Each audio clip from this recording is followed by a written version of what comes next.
Assalamualaikum warahmatullahi wabarakatuh. Selamat pagi, selamat siang, dan selamat malam. Kami dari kelompok 5 yang beranggotakan 7 orang sebagai berikut akan menjelaskan tentang cara kerja melalui video animasi evaporator efek rangkap 3. Definisi evaporator sendiri adalah alat untuk mengubah cairan menjadi gas melalui perpindahan panas yang menghasilkan uap yang dingin dalam sistem refrigerasi atau pendinginan. Evaporator memiliki banyak jenis dan salah satunya yaitu multiple effect evaporator. Multiple effect evaporator ini merupakan peralatan di mana uap dari sumber luar dikondensasikan dalam elemen pemanas efek pertama. Suhu mendidih di mana efek pertama beroperasi cukup tinggi sehingga air menguap dapat berfungsi sebagai media pemanas untuk efek kedua.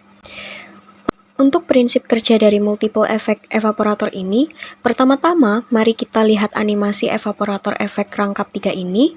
Kita memiliki uap yang masuk dan memasuki efek pertama dan daun kondensat di bagian bawah bagian pemanas. Jus mentah akan masuk dari bawah dan naik ke tabung. Saat memanas akan naik ke atas, di mana sebagian cairan akan berubah menjadi uap, dan sebagian lainnya akan berubah menjadi cairan pekat yang kemudian bergerak ke bawah. Selanjutnya, uap akan meninggalkan efek pertama dan dibuang ke atmosfer. Uap-uap itu kemudian memasuki efek kedua sebagai media pemanas. Perhatikan bahwa media pemanas pada efek pertama adalah uap. Untuk efek kedua, media pemanas adalah uap yang berasal dari efek pertama. Uap-uap itu kemudian akan mengembun di bagian pemanas dan mereka akan keluar sebagai kondensat. Lalu, aliran terkonsentrasi dari efek pertama kemudian dimasukkan ke efek kedua di bagian bawah, bagian pemanas, dan naik melalui bagian pemanas ke atas lagi. Lebih banyak uap yang akan keluar dari aliran cair. Uap-uap dari efek kedua kemudian diteruskan ke efek ketiga sebagai media pemanas di mana mereka akan melepaskan panas dan kondensatnya akan meninggalkan di bagian bawah bagian pemanas. Lalu cairan pekat dari efek kedua kemudian dimasukkan ke efek ketiga di bagian bawah bagian pemanas. Dan sekali lagi lebih banyak uap akan keluar di bagian atas yang kemudian dibuang ke atmosfer. Dan aliran produk konsentrasi meninggalkan di sisi kanan dari efek ketiga. Jadi dalam 3 evaporator masuk dan hanya dimasukkan efek pertama. Kemudian untuk efek kedua dan ketiga, pemanasan dilakukan oleh uap yang dikeluarkan dari efek sebelumnya.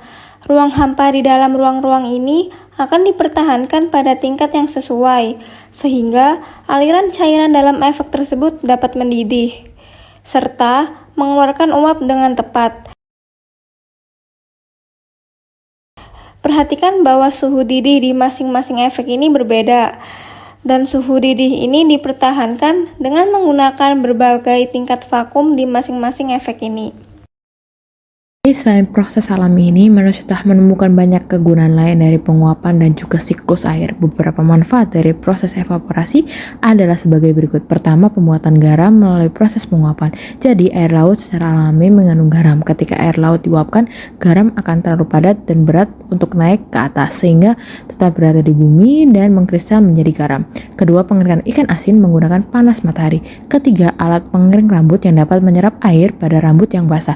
Keempat, alat setrika uap yang menggunakan panas sehingga mengeluarkan uap yang dapat menghaluskan permukaan baju. Kelima, cat dinding atau cat lukis berbentuk cairan yang mengering setelah didiamkan dalam kondisi suhu ruangan. Sekian penjelasan multiple effect evaporator yang telah disampaikan kelompok 5. Kurang lebihnya mohon maaf. Terima kasih telah menonton video kami dan wassalamualaikum warahmatullahi wabarakatuh.